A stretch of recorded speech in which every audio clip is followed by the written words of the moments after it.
Hi, my name's Lou Yates. I've worked in the debt advice and insolvency sector for the whole of my career. One of the main motivations for forming TIP has been the disparity in the journey a customer takes into an IVA. It became very apparent that some customers were being contacted by call centre type organisations, really sold into an IVA, sold a dream of an IVA. IVA is a great product for as a debt solution, but it's not a dream, it's not easy. It requires quite a lot of commitment on a client's behalf. It's so important that the journey they take into the IVA is one where the commitment's explained, the expectation on the debt is explained. And where possible, there is no bias towards advising an IVA. I think that's quite critical as well. It's got to be absolute best advice.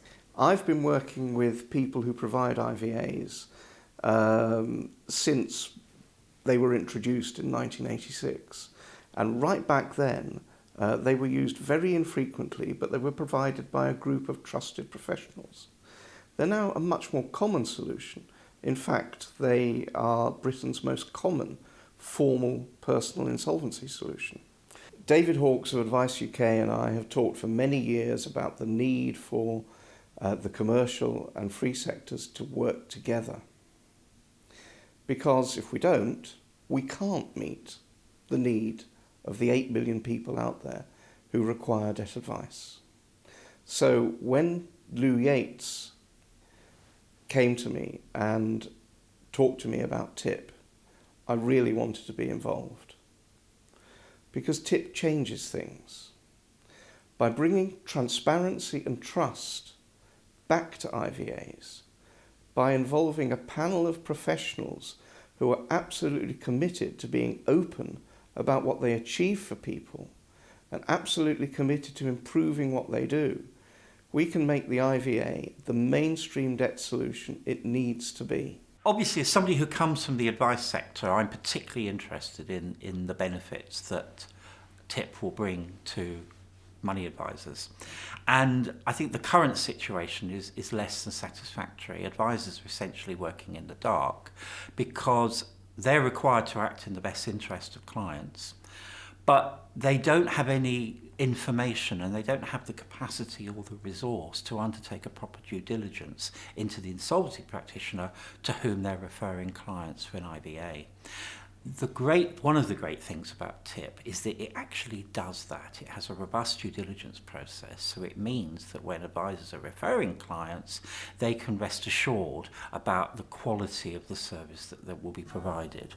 I mean, TIP is a social enterprise, and over half of its profits are actually going to charity.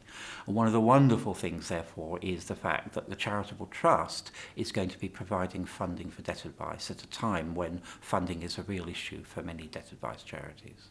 We look at the stakeholders we have in insolvency, in personal insolvency and IVA, and we have advisors, creditors, consumers and insolvency practitioners, and all four of those stakeholders were dissatisfied with the current IVA provision and outcomes.